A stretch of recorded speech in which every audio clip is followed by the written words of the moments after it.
नमस्कार, अपना एमपी आप देख रहे हैं और आपके साथ मैं हूं अंशिका पाठक। शुरुआत करेंगे बुलेटिन की ग्वालियर की खबर के साथ, जहां भतीजे ने चाचा पर गोली चला दी। फायरिंग में बाल बाल बचा है चाचा। भतीजे धीरज उर्फ गोल्डी ने कट्टे से फायर किया और 2 राउंड फायरिंग में चाचा भतीजे में प्रॉपर्टी को लेकर विवाद चल रहा है। फायरिंग की घटना सीसीटीवी कैमरे में कैद हो गई है और फायरिंग करने वाला भतीजा मौके से फरार बताया जा रहा है। आरोपी पर हत्या के प्रयास का मामला दर्ज कर दिया गया है। हजीरा थाना के लाइन नंबर 11 की यह घटना है। ग्वालियर में आप देखिए सरेराह कैसे जो है फायरिंग करते नजर आ रहा है भतीजा। चाचा पर ये गोली चला रहा है। पूरा मामला प्रॉपर्टी से जुड़ा हुआ है। फायरिंग की घटना सीसीटीवी कैमरे में कैद हो गई है और अब आरोपी की तलाश में जुट गई है पुलिस। सुशील संवाददाता साथ जुड़ गए हैं। सुशील, क्या आरोपी को लेकर कोई सुराग मिल पाया है? कहां भागा है? सीसीटीवी के आधार पर किस तरीके से जांच की जा रही है? बिल्कुल, देखिए आपको बता दूं कि ग्वालियर के हजीरा के लाइन नंबर 11 की ये घटना है। परसों रात को ये पूरा घटनाक्रम सामने आया था। दरअसल इसमें महेश चार के ऊपर फायरिंग की थी और फायरिंग करने वाला धीरज उर्फ गोल्डी उसका सगा भतीजा है और विवाद इनके बीच लेकर था और यही वजह के इस भतीजे ने जो है चाचा के ऊपर हमला किया, लेकिन वो बाल बाल बच गया था इस फायरिंग में। शुरुआत में पुलिस ने इसमें केस दर्ज नहीं किया था, लेकिन जैसे ही सीसीटीवी फुटेज सामने आया जिसमें साफ तौर पर भतीजा गोल्डी धीरज फायरिंग करते हुए नजर आ रहा है, तो पुलिस ने हजीरा थाने में इसमें धारा 307 के तहत हत्या के प्रयास का केस दर्ज किया है गोल्डी के खिलाफ और उसकी तलाश की जा रही है। आपको बता दें कि इसने अवैध कट्टे से फायर किया था, 2 फायर किए थे। अब पुलिस जो है इसके तलाश के साथ ही इसके खिलाफ आर्म्स एक्ट का मामला भी दर्ज कर रही है। इसके साथ ही इस मामले में ये भी जानकारी मिली है कि पहले भी चाचा और भतीजे के बीच इस तरह का विवाद सामने आया था। इस बार तो भतीजे ने फायरिंग कर दी चाचा के ऊपर। अब सीसीटीवी के आधार पर पुलिस ने केस दर्ज कर भतीजे की तलाश शुरू कर दी है। बहुत शुक्रिया जानकारी साझा करने के लिए सुशील। और अब बात करेंगे जबलपुर की, जहां एक्टिवा को बचाने के चक्कर में एक ट्रक पलट गया है। ट्रक के नीचे दबने से मोटरसाइकिल सवार की मौत हो गई है। क्रेन की मदद से ट्रक को उठाकर शव को बाहर निकाला गया। मैदा लेकर चरगवा की तरफ जा रहा था ये ट्रक और मैदे की बोरियों के नीचे भी कुछ लोगों के दबे होने की आशंका है। एमपीईबी की गाड़ी को 3 बार टक्कर मारकर चौराहे पर यह ट्रक पलटा है। हादसे के बाद हाईवे पर लंबा जाम लग चुका है। तिलवारा थाने के चरगवा मोड़ हाईवे पर यह हादसा हुआ है।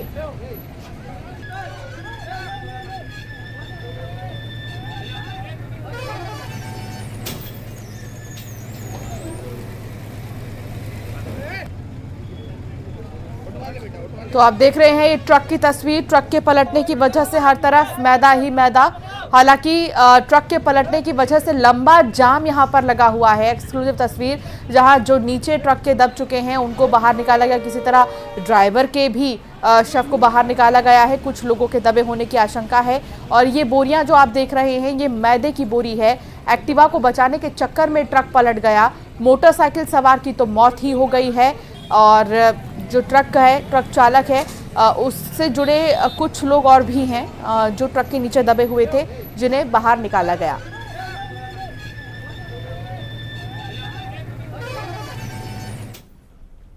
भोपाल में 4000 हथियार लाइसेंस रद्द करने की तैयारी है। जिला प्रशासन ने लाइसेंस धारकों को नोटिस जारी किए हैं। लोकसभा चुनाव के दौरान हथियार जमा नहीं करने के बाद एक्शन की तैयारी है। जिले में 9974 लोगों के पास लाइसेंसी हथियार है, लेकिन 4000 ने जमा नहीं कराए हथियार और 16 मार्च से 6 जून तक सभी को जमा कराने थे हथियार, लेकिन चुनाव से पहले इन लोगों ने हथियार जब नहीं जमा कराए, इसके बाद अब ये फैसला लिया गया है कि जिन लोगों ने नियमों का पालन नहीं किया अब उनके लाइसेंस रद्द कर दिए जाएंगे।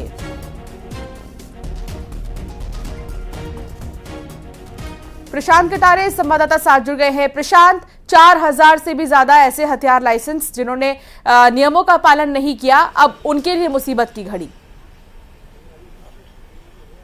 वाकई उनके लिए मुसीबत की घड़ी है अंशिका। दूसरा, दरअसल जब चुनाव होते हैं तब जो भी हथियारधारी या फिर हम कहें जो लाइसेंसी हथियार होते हैं वो सब थाने में जमा करा दिए जाते हैं, चाहे विधानसभा चुनाव हो, लोकसभा चुनाव हो, और इस बार भी वो प्रक्रिया की गई थी। लेकिन करीब जो 10,000 लाइसेंस हैं भोपाल जिला में, 9,974 लाइसेंस जो हथियारों के हैं उनमें से करीब 4000 हथियार ऐसे थे जो कि थाने में जमा नहीं हुए।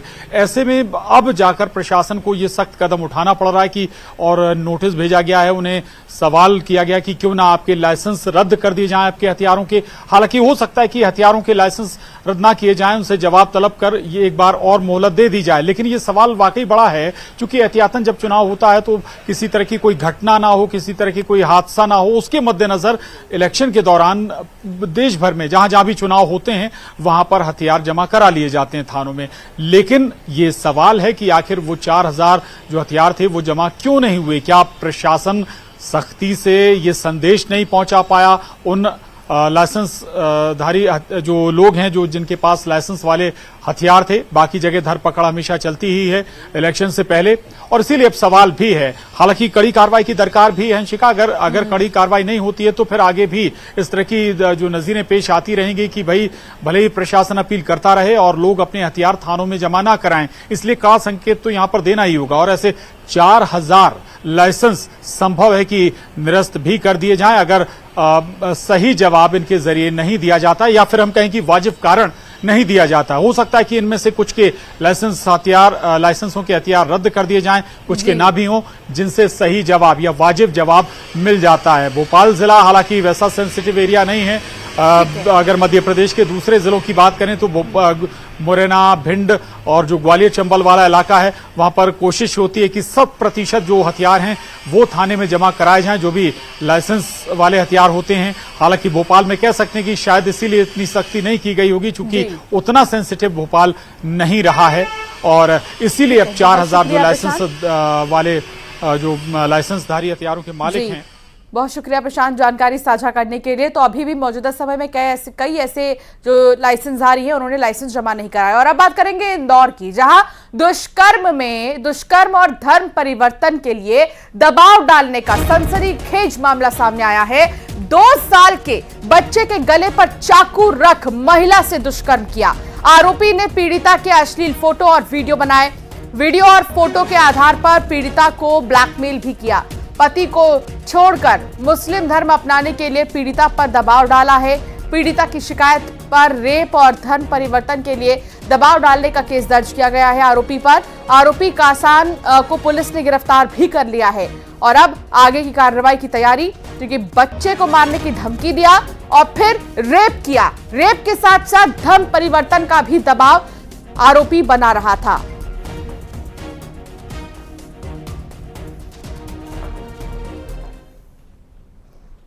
और अब बात नर्मदापुरम की, जहां जबरदस्त हंगामा देखने को मिला। अतिक्रमण के खिलाफ कार्रवाई के बाद हंगामा होने लगा।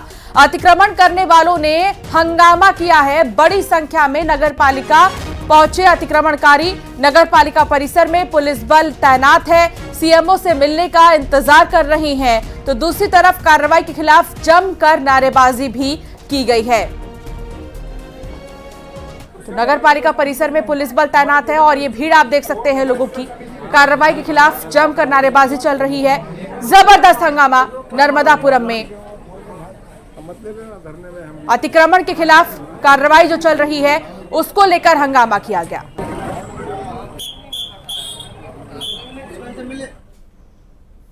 और अब बात गर्मी की होगी। आज से मध्य प्रदेश में हीट वेव का अलर्ट जारी किया गया है। 13 शहरों में तापमान 42 डिग्री के पार रहेगा। ग्वालियर चंबल में हीट वेव चलेगी। ग्वालियर चंबल का पारा 44 के पार हो सकता है। राज्य के कई हिस्सों में भीषण गर्मी पड़ेगी। लोगों को अभी राहत इतनी जल्दी नहीं मिलने वाली है, क्योंकि मौसम विभाग ने अनुमान जताया है, पूर्वानुमान, कि हीट वेव जो है आगे के कुछ दिनों में दिखाई देने वाला है। वो भी 13 शहरों में 42 डिग्री के पार ही पारा रहेगा। कहीं 44 तो कहीं 45, कहीं 43 तक भी पारा जो है वो जा सकता है। तो गर्मी में आप डाइट का बहुत ज्यादा ख्याल रखिए, ज्यादा पानी पीजिए, अपनी बॉडी को हाइड्रेट रखिए। बॉडी को हाइड्रेट रखना बहुत ज्यादा जरूरी है। ठंडा गर्म से बचें, कि पल में ठंडा पल में गर्म चीजों का सेवन ना करें, बल्कि एक ही तरह की चीजों का सेवन आप कीजिए, ताकि आपकी बॉडी को हीट वेव बिल्कुल भी परेशान या नुकसान ना कर सके। क्योंकि आप बाहर निकल रहे हैं तो कई ऐसी चीजें हैं जो गर्मी का मुंह तोड़ मुकाबला कर सकती हैं। ऐसी चीज़ों का सेवन कीजिए जो आपके शरीर के लिए बहुत अच्छा हो, जो आपके शरीर को बहुत ठंडा रखे। और इस गर्मी के मौसम में अगर मजबूरन आपको बाहर ट्रैवल करना पड़ रहा है तो इसका असर आप पे ना हो, क्योंकि 13 शहरों में तापमान 42 डिग्री तक जा सकता है।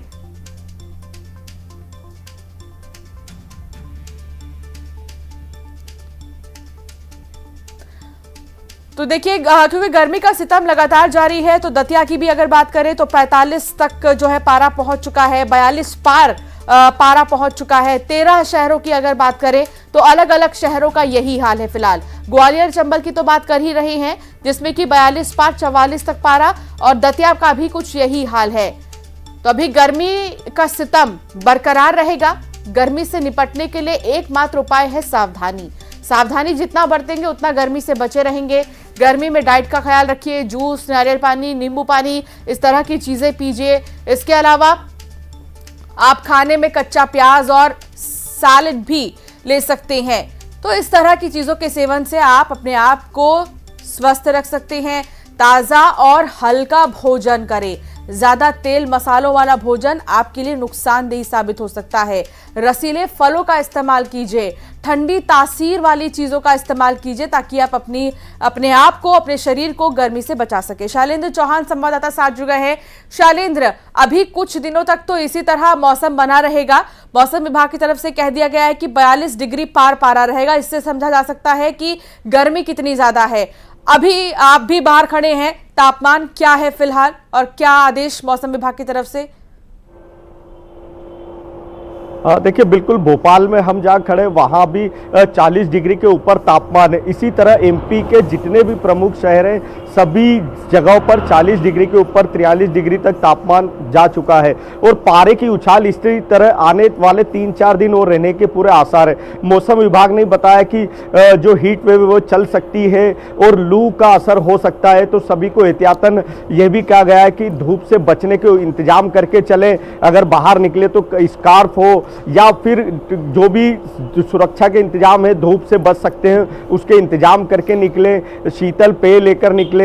सभी तरह के सुझाव भी, एडवाइजरी भी जारी की गई है, क्योंकि आने वाले 3 से 4 दिन लगातार हीट वेव चलेगी।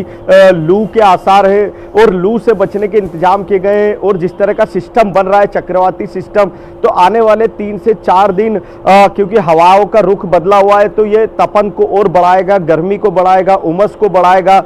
तो कहीं ना कहीं 4 से 5 दिन ऐसे होंगे जो फिलहाल गर्मी से राहत नहीं मिलेगी और लोगों को अपने इंतजाम बचकर चलना होगा और ज़्यादा से ज़्यादा एहतियातन उपाय अपनाने होंगे ताकि वो लू से बच सके और बीमार होने से बच सके। बच्चों के लिए भी एडवाइजरी दी गई है, खासकर जो छोटे बच्चे सकता है जब वो सावधानी बरतता है और उन चीजों का पालन करता है जो जरूरी है। बहुत शुक्रिया शैलेंद्र जानकारी साझा करने के लिए।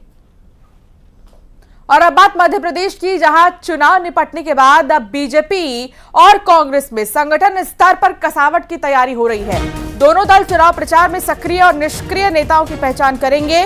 सूत्रों के मुताबिक एमपी में 29 लोकसभा उम्मीदवारों से नेताओं का फीडबैक लिया जाएगा। ये भी अगर माने तो बीजेपी ने अपने सभी लोकसभा प्रत्याशी से चुनावी फीडबैक मांगा है। खास तौर पर उन नेताओं का फीडबैक लिया जाएगा जिन्हें बीजेपी ने चुनाव में बड़ी जिम्मेदारी सौंपी थी। इनमें विधायक, पूर्व सांसद, प्रदेश स्तर के बड़े नेताओं की सक्रियता की जानकारी मांगी गई है। फीडबैक के आधार पर ही बीजेपी में इन बड़े नेताओं की आगे की भूमिका तय होगी। इसी तरह एमपी कांग्रेस भी भविष्य की रणनीति के लिए अपने नेताओं का मन टटोलना चाहती है। और अब बात करेंगे भिंड की, जहां भिंड में दीवार गिरने से 2 बच्चों की मौत हो गई है। घर में खेलने के दौरान मकान की दीवार गिर गई। एक बच्चे की हालत गंभीर बताई जा रही है। गंभीर घायल बच्चे को ग्वालियर रेफर किया गया है। भिंड में दीवार गिरी और 2 बच्चों की मौत का मामला। हालांकि एक बच्चा और जिसकी हालत गंभीर बनी हुई है, उसे अस्पताल में भर्ती किया गया है।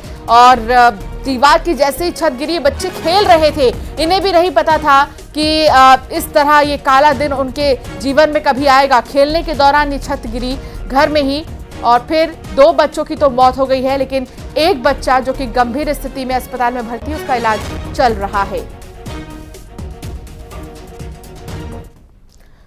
और अब बात करेंगे शाहजहांपुर की, जहां ट्रक में आग लग गई। आगरा मुंबई नेशनल हाईवे पर हादसा हुआ है। गेहूं से भरा ट्रक शिवपुरी से पुणे जा रहा था। दमकल ने आग पर काबू पा लिया है। सुनेरा के पास यह हादसा हुआ। शाहजहांपुर में आप देख रहे हैं बीच सड़क पर ट्रक के जलने की ये तस्वीर शाहजहांपुर में, और सुनेरा के पास यह हादसा बताया जा रहा है। दमकल विभाग की गाड़ियां मौके पर पहुंची और किसी तरह आग पर काबू पाया गया है। शिवपुरी से पुणे ये ट्रक जा रहा था।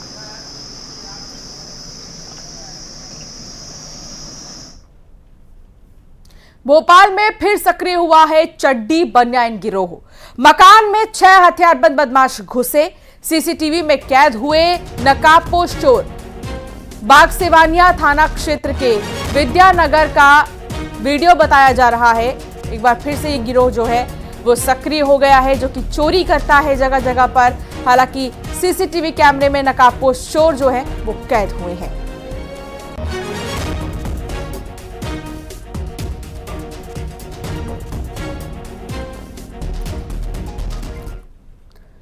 और अब बात मुरैना की करेंगे, जहां कारोबारियों पर जीएसटी की टीम ने छापेमारी की है। ऑयल की 3 फर्मों पर छापा मारा गया है। ग्वालियर और मुरैना की जीएसटी टीमों ने छापेमारी की। घर, फैक्ट्री और ऑफिस सहित कई ठिकानों पर कार्रवाई की गई है। 24 से ज्यादा अधिकारी और कर्मचारी कार्रवाई कर रहे हैं। जीएसटी चोरी की शिकायत के बाद हो रही है ये कार्रवाई से शहर के व्यापारियों में हड़कंप मच चुका है। ग्वालियर, मुरैना सहित कई ठिकानों पर कार्रवाई हो रही है।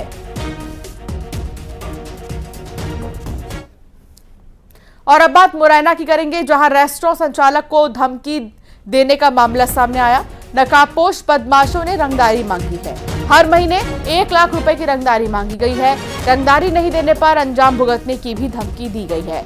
एसपी के घर से सिर्फ 500 मीटर की दूरी पर यह रेस्टोरेंट है। घटना सीसीटीवी कैमरे में रिकॉर्ड हो चुकी है। कुछ ये नकाबपोश बदमाश आते हैं जो कि रंगदारी मांगते हैं।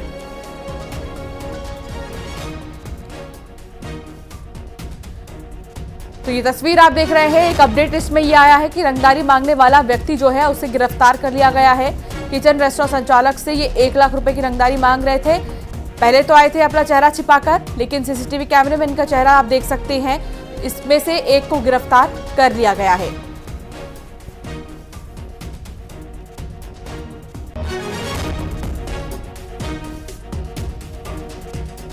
पहले भी किचन रेस्टोरेंट पे वारदात की थी, तो वो लोग कल दोपहर के समय किचन रेस्टोरेंट पे गए थे और उसको धमकाया था और रंगदारी की मांग भी की थी, जिस पर से हमने अपने थाने पे एफआईआर दर्ज कर ली है। एक आरोपी को पकड़ लेंगे।